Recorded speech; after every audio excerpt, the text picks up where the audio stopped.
Assalamu alaikum. This is Dr. Ashar Ahmed here, consultant rheumatologist at Life Healthcare Hospital, Tipu Sultan Road. आज हम थोड़ी सी back pain के बारे में बात करेंगे. Back pain is very common. Most people will get back pain at some point in their life, लेकिन it's very important कि बैक पेन को डिफ्रेंशिएट किया जाए.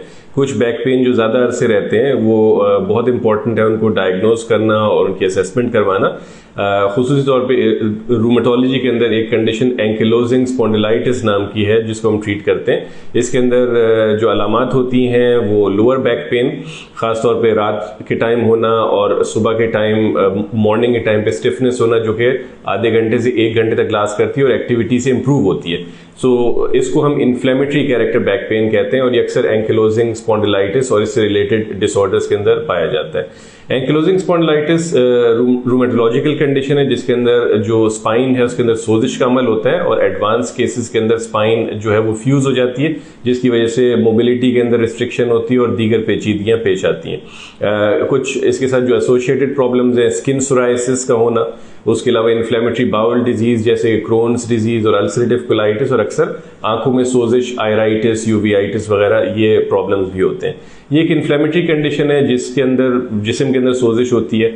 दीगर जॉइंट्स स्पाइन के अलावा दूसरे जो जॉइंट्स हैं जिनको हम पेरिफेरल जॉइंट्स कहते हैं जैसे कि हाथों पैरों के जॉइंट्स हो गए, घुटने हो गए, कोनियाँ हो गई, इनके अंदर भी सोजिश का अमल हो सकता है, स्वेलिंग हो सकती है, स्टिफनेस हो सकती है. तो ये सारी चीज़ें रूमेटोलॉजिस्ट जो है वो असेस करते हैं.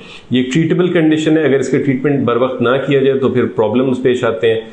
ऑस्टियोपोरोसिस का रिस्क बढ़ जाता है. कुछ और जो प्रॉब्लम्स हैं बॉडी के अंदर वो जो कि इन्फ्लेमेटरी बर्डन की वजह से आते हैं जो कि देखे जाते हैं उन सब का चांस बढ़ जाता है. तो इसका अर्ली टाइमली ट्रीटमेंट कराना बहुत ज़्यादा ज़रूरी है और ये मुकम्मल तौर पर काबिल इलाज मर्ज़ है अगर इसका ट्रीटमेंट अर्ली हो जाए. ट्रीटमेंट के अंदर जो इसकी डायग्नोसिस है उसमें क्लिनिकल असेसमेंट यानी कि डॉक्टर जो आपका तिब्बी मुआयना करेगा, उसके अलावा blood tests, x-rays, MRI scan back का, इन सब चीज़ों का रोल है.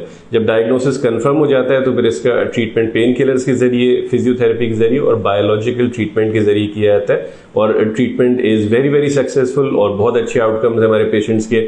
अगर आपको या किसी जानने वाले को शक है कि उनको इस तरह के सिम्टम्स हैं जिसमें ख़ास तौर पर कमर के अंदर सुबह के टाइम पेन होना या रात के टाइम कमर के अकड़ाव या पेन की वजह से उठना और एक्टिविटी के साथ जो कि इम्प्रूव हो जाता हो, तो आई वुड एडवाइस कि आप अपना एक मुआयना रूमेटोलॉजिस्ट से करवाइए ताकि मेक श्योर किया जा सके कि आपको एंकिलोजिंग स्पॉन्डिलाइटिस तो नहीं है. अगर आप मुझे दिखाना चाहते हैं तो मैं लाइफ हेल्थ केयर हॉस्पिटल में on Tipu Sultan road daily 6 to 8 PM available होता हूँ. आपकी तवज्जो का शुक्रिया. Thank you.